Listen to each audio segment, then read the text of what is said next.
इस वैदिक प्रज्ञा व्याख्यान माला में उपस्थित समादरणीय मुनि जी, साधक बंधु भाई भगनीजन व अन्य सभी, अभी आप हम सब स्वामी प्रज्ञानंद जी का प्रवचन बड़े ही सुंदर ढंग से सुन रहे थे, जो कि अपने शब्दों में कर्म फल की व्याख्या प्रस्तुत कर रहे थे। आज उन्हें उनको स्मरण करता हुआ मैं उनके प्रति शुद्धावनत होता हूँ, प्रणाम करता हूँ। बहुत ही अद्भुत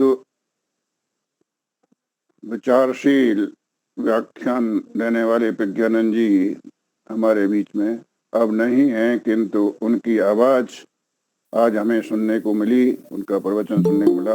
बहुत बहुत आभार। मुनि जी ने आत्म साधना शिविर का जिक्र किया। उनकी धर्मपत्नी परमादरणीय वानप्रस्था पन्ना जी भी हमारे साथ भी थी।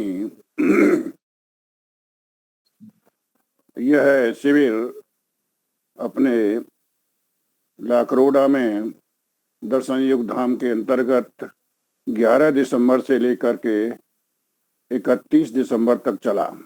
इसकी संक्षिप्त चर्चा 5-7 मिनट में मैं आपके सामने रखता हूँ।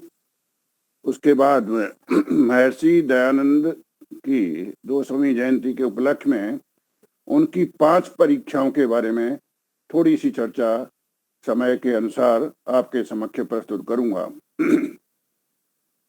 हमारा जो दैनिक चर्या थी शिविर की, उस शिविर का उत्थापन का समय प्रातःकालीन 4 बजे से था।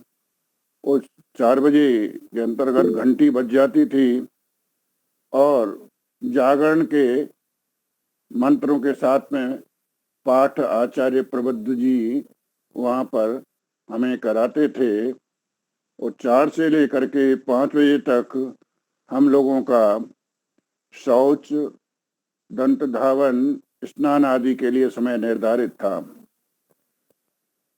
फिर 5 से 5:30 यानी आधे घंटे तक हम सामूहिक व्यायाम, या जो उसमें नहीं जा सकते थे तो अपने कक्षों में व्यायाम किया करते थे। 5:45 से लेकर के 6:45 तक यानी 1 घंटे की पूरा ध्यान प्रशिक्षण कोई न कोई आचार्य आकर के कराते थे। वहाँ पर यज्ञ मंडप बना हुआ था, उसमें बैठ करके हम लोग प्रतिदिन प्रातःकाल उपासना के लिए बैठते थे और वहाँ पर प्रायः आचार्य प्रियेश जी हमें ध्यान प्रशिक्षण का दिया करते थे, विधि विधान बताया करते थे। सभी लोग वहाँ उपस्थित हो जाते थे।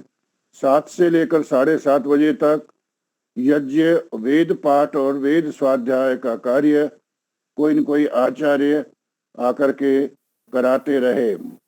तत्पश्चात वेद प्रवचन एक आचार्य आकर के 7:30 से 8 बजे तक होता था और 8:15 से लेके 9:10 तक प्रातराश का समय निर्धारित था। उस प्रातराश के पश्चात में एक बहुत ही महत्वपूर्ण कक्षा 9:15 से लेकर के 10:10 तक विवेक वैराग्य को लेकर के हुआ करती थी। इस विवेक वैराग्य की कक्षा में प्राय स्वामी ब्रह्मानंद जी सरस्वती हमारे समक्ष होते थे, जो कि आवश्यक निर्देश के साथ में ईश्वर के चिंतन के लिए किस तरीके से हमें आगे बढ़ना है ये प्रस्तुत करते थे, बताते थे। और आत्मा क्या है, आत्मनिरीक्षण क्या है, किस तरीके से हम अपनी आत्मा को उन्नत कर सकते हैं, व्यापक संबंध किस तरीके से स्थापित किए जाते हैं, ये सब बातें बताई गई। इसके बाद मृत्यु, अविद्या, अनित्यता, अविरति, अपर वैराग्य, और परवैराग्य के बारे में उन्होंने बड़े ही सुंदर ढंग से हम लोगों को आत्मा तत्व के बारे में, परमात्मा तत्व के बारे में बताया। 10:30 से लेकर 11:30 बजे तक दार्शनिक अध्ययन कोई आचार्य आके प्रतिदिन कराते थे। योगाभ्यास विधि बताई जाती थी और सांख्य दर्शन की कक्षा भी आचार्य कृष्णदेव जी वहां पर लेते थे और स्वामी ब्रह्म विद्यानंद जी भी क्रियात्मक योगाभ्यास के बारे में बताया करते थे। आखिर के एक सप्ताह में दर्शन अध्ययन के बारे में कुछ चयनित सूत्रों को लेकर के स्वामी विवेकानंद जी ने भी इस कालांश में यानी 10:30 से 11:30 बजे तक हमारी कक्षा ली और उसमें दर्शन शास्त्र के यानी योग दर्शन के और न्याय दर्शन के कुछ सूत्रों को लेकर के, कुछ चयनित सूत्रों को लेकर के सारी बातें वहां पर बताई थी। 11:40 से 1 बजे तक भोजन और विश्राम का समय हुआ करता था और उसके पश्चात में सामूहिक स्वाध्याय की कक्षा हमारी होती थी और फिर 2:45 तक शुद्ध ज्ञान, शुद्ध कर्म, शुद्ध उपासना, निधिध्यासन की कक्षा आचार्य प्रियेश जी लिया करते थे। तत्पश्चात गायत्री मंत्र का पाठ और अन्य कक्षाओं भी होती थी जिसमें मुक्ति के साधन क्या हैं, मुक्ति कैसे प्राप्त की जा सकती है, इसके बारे में विस्तार से चर्चा वहां पर होती थी और 3:45 से लेकर के 4:30 बजे तक वहाँ श्रमदान का समय निर्धारित था। इस तरीके से ये बातें वहां पर होती रही। यम नियम के बारे में स्वामी ध्रुवदेव जी ने हमें बताया और इसके बाद में शंका समाधान स्वामी विवेकानंद जी महाराज करते रहे और इस तरीके से ये कक्षा हमारी वहां पर पूर्ण हो जाया करती थी। इसके बाद में सायंकालीन अग्निहोत्र 5:15 बजे से लेकर के 5:45 बजे तक होता था जिसमें आचार्य योगेश जी और कभी कभी आचार्य रमेश जी भी हमारी कक्षाएं लिया करते थे और इसके बाद में 6:45 से आगे के 1 घंटे तक उपासना का समय, ध्यान प्रशिक्षण का समय नियत था जिसमें आचार्य प्रियेश जी हमको बड़े प्रेम के साथ में ध्यान प्रशिक्षण दिया करते थे। उसके बाद में भोजन और भोजन के बाद में अल्प विश्राम और फिर स्वाध्याय और सारांश लेखन की बात होती थी और अंत में दुग्धपान के बाद में रात्रि विश्राम के लिए हम चले जाते थे। उसके पहले सामूहिक भ्रमण, श्लोक गायन और उसके बाद में आत्मनिरीक्षण करने के बाद में मंत्र पाठ के साथ में, शयन मंत्र के साथ में संध्याकालीन समय पूरा होता था और फिर हम शयन विश्राम के लिए चले जाते थे। तो इस प्रकार की दिनचर्या वहाँ थी। मैं सार रूप में यह कहूँगा कि हम लोगों को एक आत्मोन्नति के मार्ग पर आगे बढ़ने का बहुत सुंदर अवसर हमको यहाँ पर दर्शन योग धाम के द्वारा प्रदान किया गया था जिसका कि हमने पूरा लाभ मिला है और अभी भी हर महीने आचार्य प्रियेश जी ऑनलाइन माध्यम से हमसे पूछा करते हैं। उन्होंने एक प्रपत्र दिया था जिस आत्मनिरीक्षण प्रपत्र, उसके बारे में भरने, उसमें कुछ कॉलम बनाए गए थे, उनको भर करके हम उनको बताते हैं कि हमने कितना कार्य घर पर करते हैं कि नहीं करते हैं। प्रायः देखा जाता है शिविरों में तो हम नियमित रूप से कर लेते हैं किंतु घर पर आकर के सब छूट जाता है।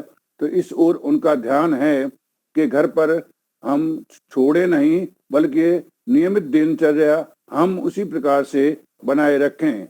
यद्यपि शिविर काल का समय एक अद्भुत समय होता है, घर में हम उतने नियमित नहीं रह पाते, फिर भी प्रयासरत रहते हैं कि समय निकाल करके हम आत्मनिरीक्षण के प्रपत्र को भरें और प्रपत्र को भरने से स्मरण में आता है कि हमें कौन कौन सी चीजें जो शिविर में बताई गई थी पूरी करनी है, कर लेनी है और आगे करते रहना है। तो इस प्रकार से इस शिविर में जाने से बहुत कुछ हमें सीखने को, समझने को और आगे बढ़ने का मौका मिला है।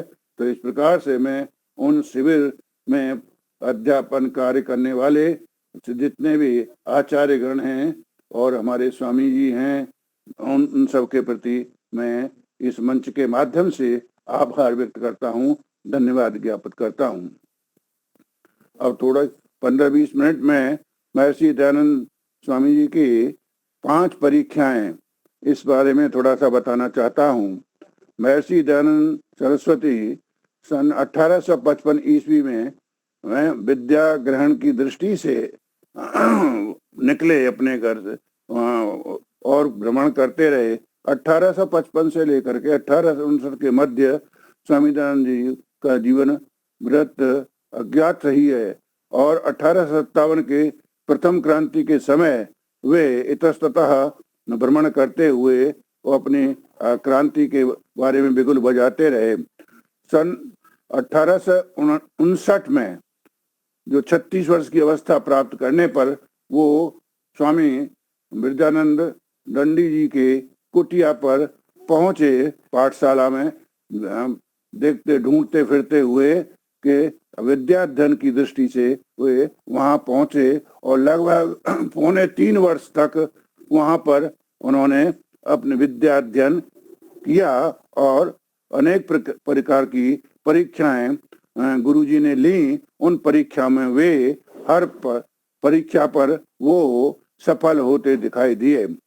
परीक्षा लेने वाला भी गुरु कोई सामान्य गुरु नहीं था, वो भी 8 ग्रंथों का महापंडित और ज्ञानी गुरु था, जिन्होंने हर पग पर स्वामी दयानंद सरस्वती की परीक्षा ली है। वे आश्वस्त थे कि मेरे को एक ऐसा सच्चा शिष्य मिला है जो इन परीक्षाओं में सफल होकर के समाज और राष्ट्र की अनिश्चित सेवा कर सकता है और इस समाज में जो व्याप्त कुरीतियां हैं, जो विपरीत दिशाओं में जा रही हैं, उन कुरीतियों को सुधारा जा सकता है।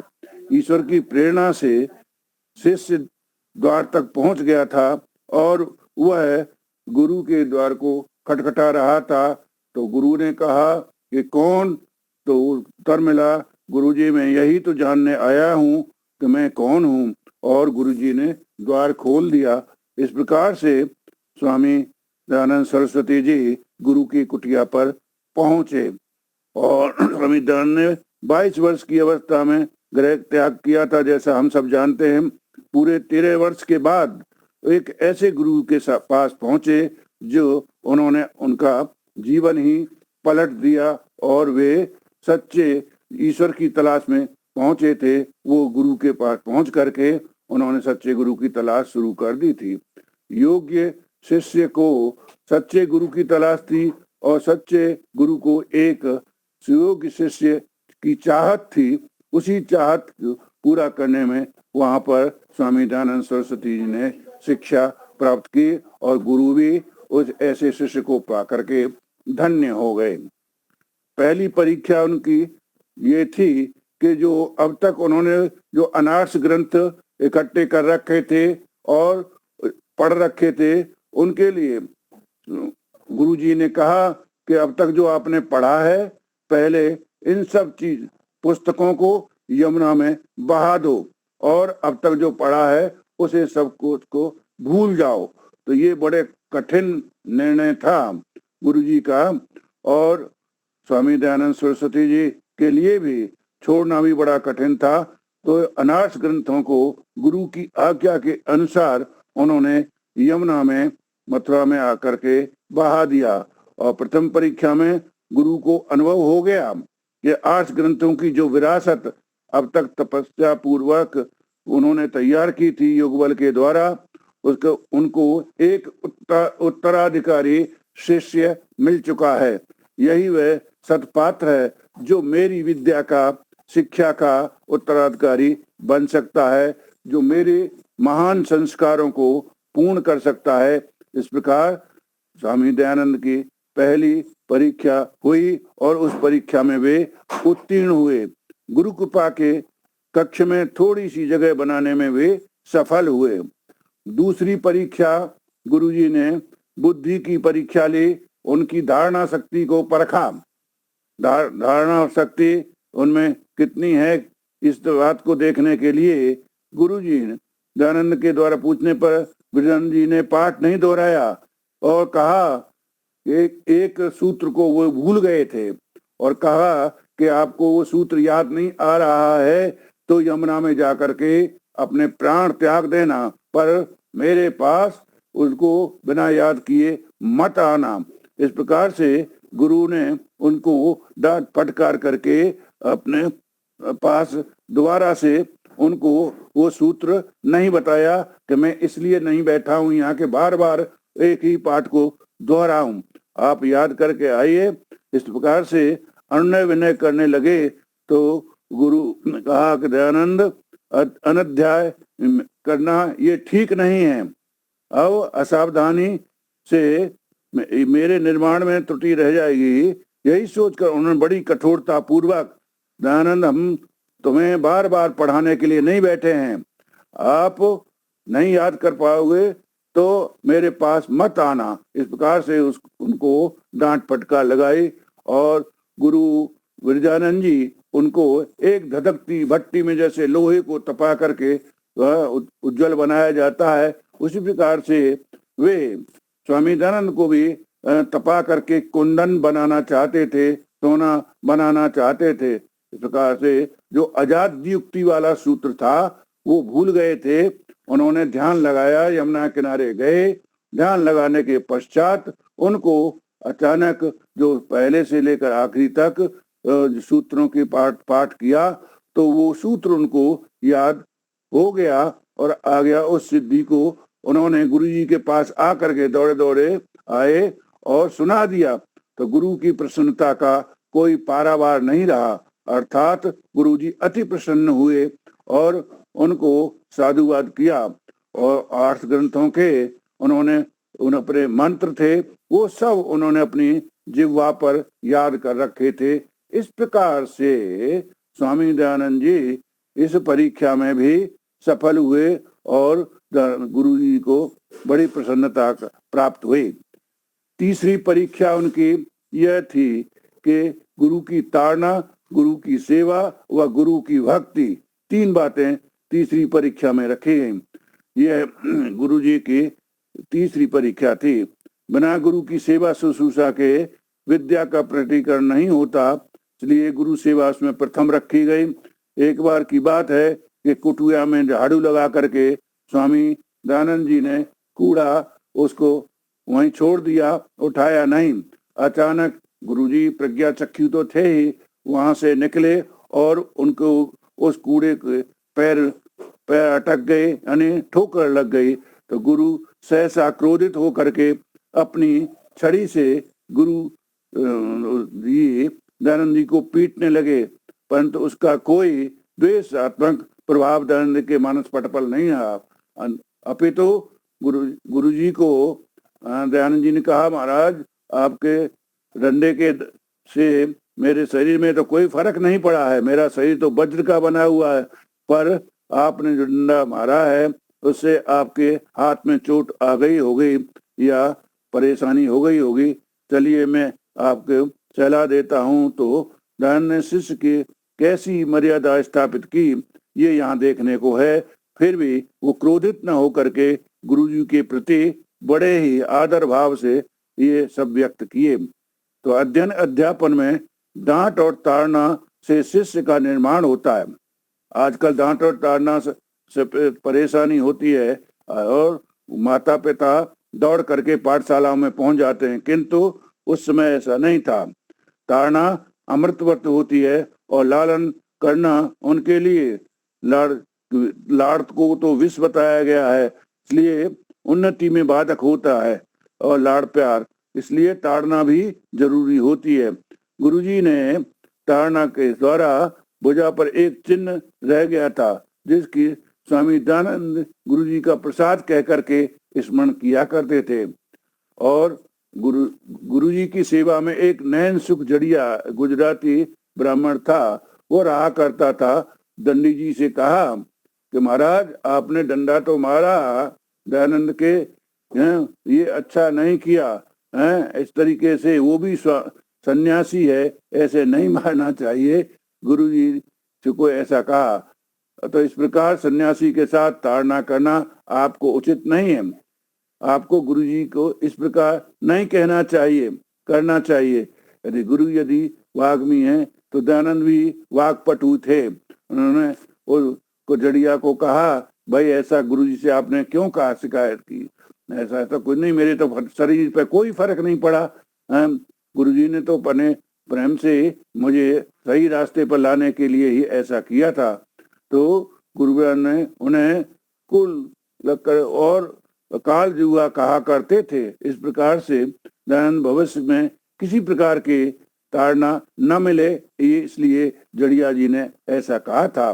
तो इस प्रकार से इस परीक्षा में भी यहाँ पर सफल हुए। चौथी परीक्षा उनका स्त्री स्पर्श पर 3 दिन तक निराहार होकर ध्यानावस्थित रहे और प्रायश्चित किया। जब वो ध्यान की अवस्था में यमुना नदी की रेत में बैठे हुए थे, वह ध्यानावस्थित होकर के उपासना कर रहे थे, उस समय वो बहुत ही ध्यानमग्न होकर के अपनी आराधना लगकर किए हुए थे। तो वो सवेरे सवेरे प्रातः काल में कोई स्त्री वहां आए और उनके पैर छू करके प्रणाम करने लगी। तो वो एकदम आंखें करके देखने लगे, हतप्रभ हुए, अचमत हुए, ये किसने मेरा शरीर का स्पर्श किया है। तो इसका वो प्रायश्चित करने के लिए 3-4 दिन तक वो वहां से उठ करके अचानक वो गोवर्धन के पहाड़ियों में वहां घूमते रहे और प्रायश्चित किया और निर्जन वन में चले गए। स्त्री पर से प्रायश्चित करने के लिए 3 दिन तक, 3 रात तक उन्होंने कुछ खाया भी नहीं, निराहार रहे और ध्यानावस्थित होकर के वहां बैठे रहे।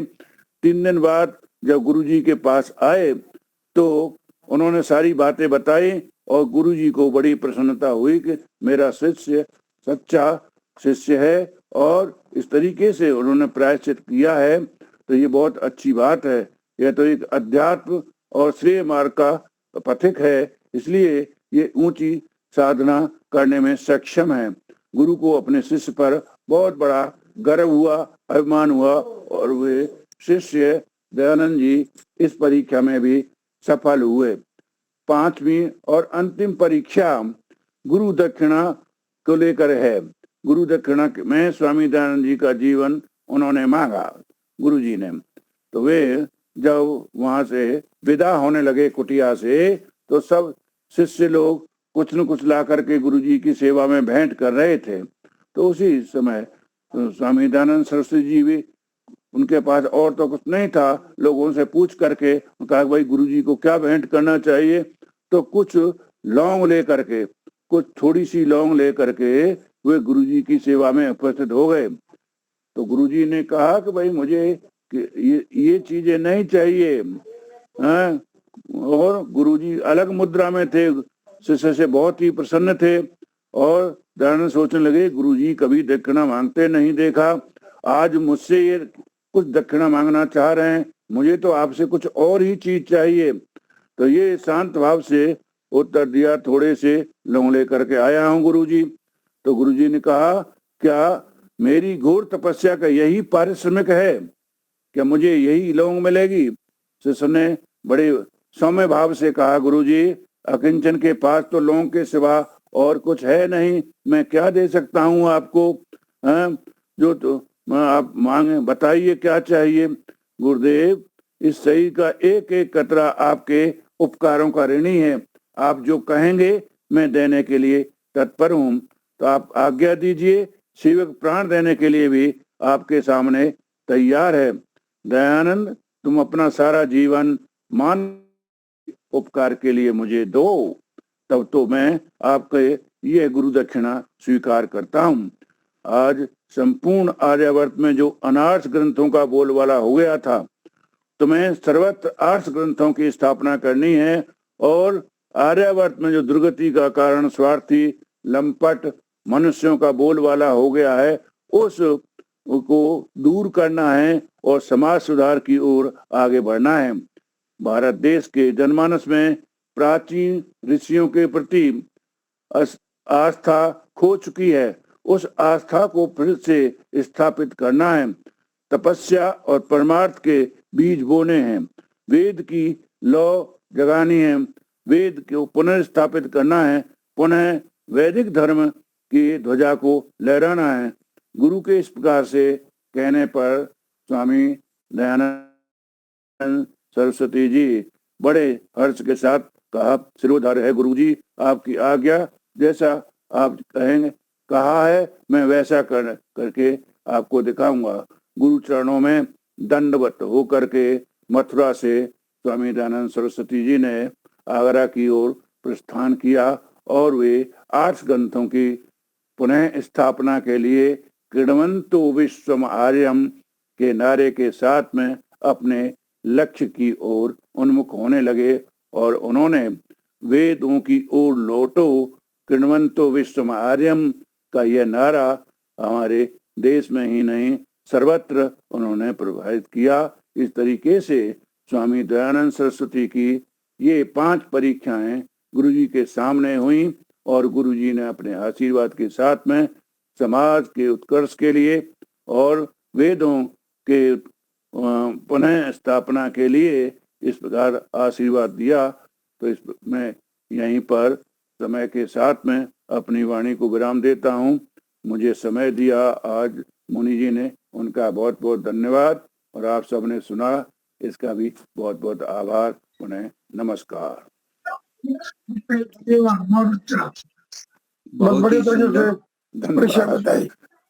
आज हमने 2 गुरु को सुना। एक तो हमारे स्वामी प्रज्ञानंद जी कर्म के विषय में बताया, वो लगभग 20 मिनट सुना, और उनके बाद आप मुनि सत्यदेव जी ने जो हमारे सब परम गुरु कह सकते हैं देव दयानंद को सुना। तो उनकी 5 प्रकार की ये कसौटी जिसमें वो सफल हुए वो सुनाया, और आपने अपनी अनुभूति जो शिविर में जो अच्छा लगा, क्या क्या क्रिया समय अनुसार कक्षाएं होती रही वो आपने सुनाया, बहुत अच्छा लगा। अभी समय भी हो चुका है तो हम आपका धन्यवाद करते हुए शांति पाठ करते हैं। ओम द्यौ शांतिरन्तरिक्षं शांति पृथिवी शांतिरापः शांतिरौषधयः शांति वनस्पतयः शान्तिर्विश्वेदेवा शांतिर्ब्रह्म शान्तिः सर्वं शान्ति शान्ति शांति श्यामा शांतिरेव। ओम शांति शांति शांति। सर्वेभ्यो नमः। नमस्ते जी। नमस्ते जी, धन्यवाद। नमस्ते जी, धन्यवाद।